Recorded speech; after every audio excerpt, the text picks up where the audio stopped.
Very good morning. My name is Mihail, and today I will share a great learning that I have accumulated, let's say, through my experience on the vessels itself.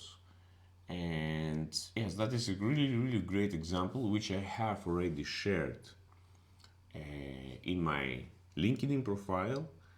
So my LinkedIn profile, it is quite updated, quite updated from the view of point of the latest information that I have shared, latest ideas, um, and as I'm always saying, yes, ideas are easy, but execution is everything.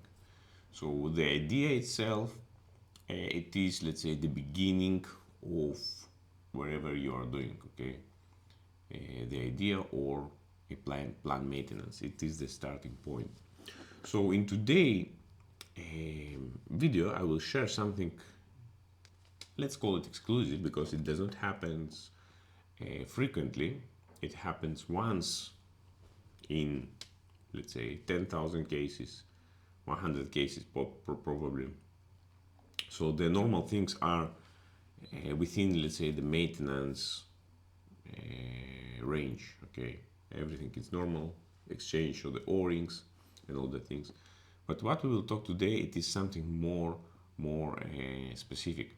It has quite related with the friction welding. As you have seen a lot of videos across the web, across the industry, what happens when you have two pieces of metal without lubrication and they start to friction with each other. So this is also one of the cases that I have explained extensively in my training sessions on the YouTube, and there I explain, let's say, various scenarios, what can happen and what already happened from the industry, and how to avoid it.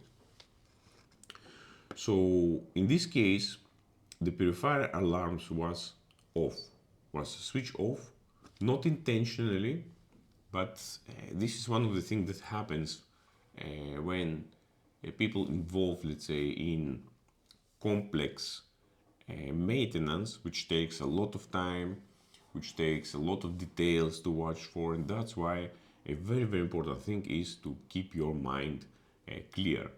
Wherever happens, wherever, let's say, the maintenance takes long, you have to have in place some of essential, let's say, checkpoints and make it more structural. Because, let's say, for example, yes, the mind can remember some things, but also can forget some things or bypass some steps in order to complete, let's say, a maintenance much faster, or to end it, let's say, where the body becomes tired. Okay, it's also a major factor that you have to have in place. That's why, in my opinion, through, let's say, the years that I have in the industry, it's better to tag things as well, or note it down, write them, or let's say, for example, if you switch off the alarms of the purifier for any reason, just put the tag, put at least a sticker on it, so you will remember, or mark it somehow, or create, let's say, maybe in the company you can create some markings. Okay, let's say for switch off alarm I have this tag, or I have the other tag, or whatever. For the isolation of electrical equipments, yes, we have such tags. For physical isolations, yes, we can tag and lock, let's say, the equipment. But in this case, nothing of that happened. No marking, no tags, nothing. Okay, just switch off the alarms and start the maintenance. When the maintenance completed, the purifier set in working condition, the purifier was operational, was working everything properly, but for some reason, yes, the purifier went off, and the alarm, which is supposed to trigger and shut down, cut the power from the purifier, never happened. So in this case is what happens in the unmanned engine rooms. This alarm never comes to the operator. and the engineer. And the purifier, as we know also from the books, what the manual says, does not rotate the purifier for prolonged time without the liquid, without the supply of the liquid in the bowl.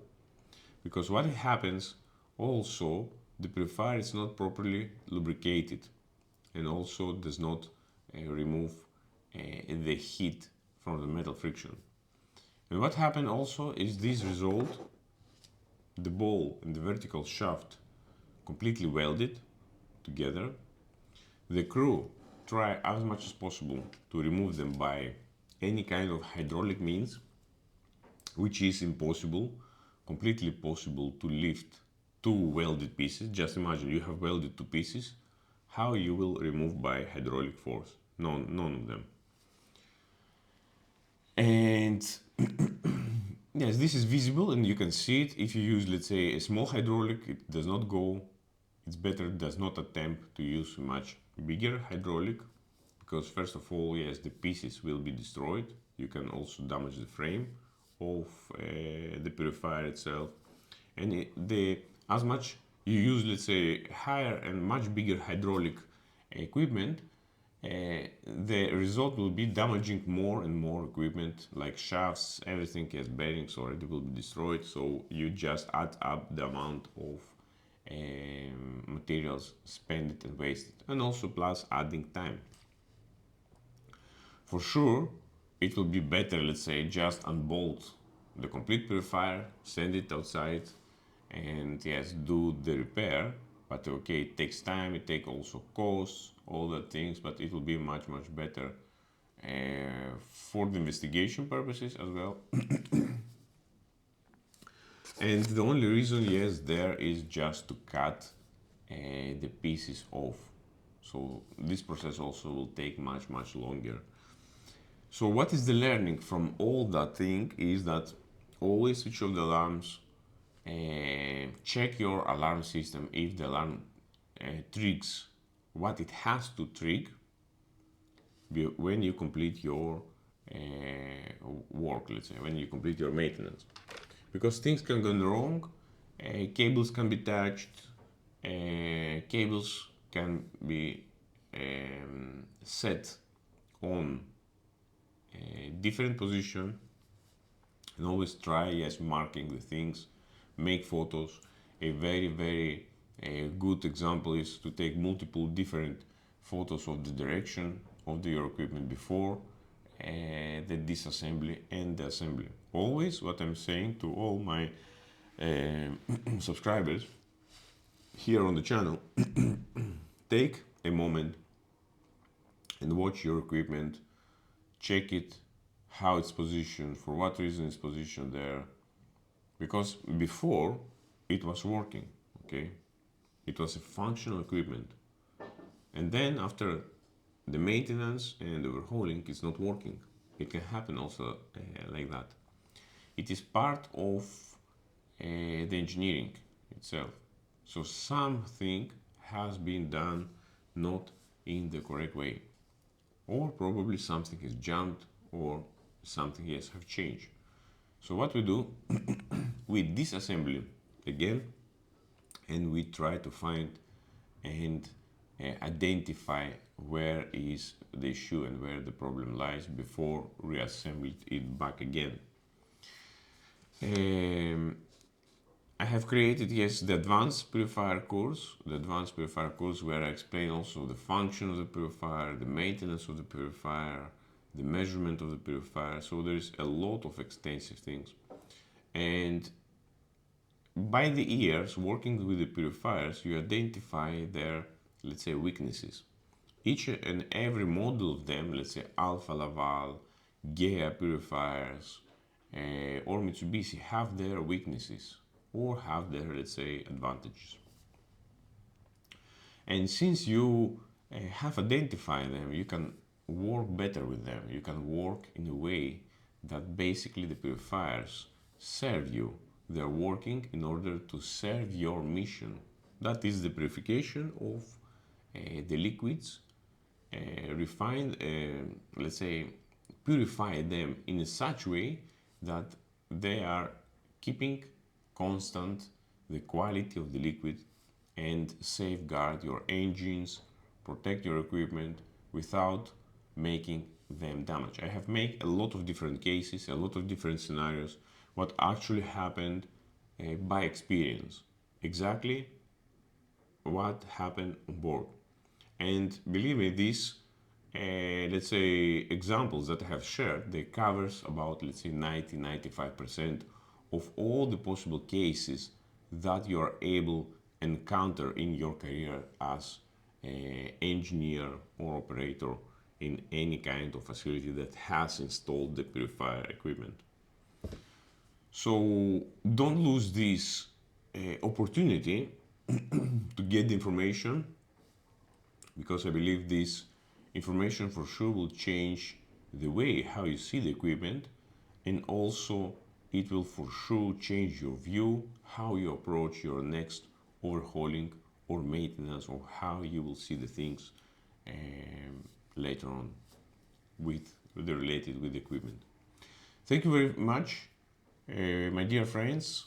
Please subscribe to the channel, share the material, because the point is, yes, the material to reach as much as possible people that are related with this equipment, and it gives them the advantage that they will get the information as quick as possible and apply it as, let's say, as great as possible, yes, in order to avoid such unpleasant, let's say, situations.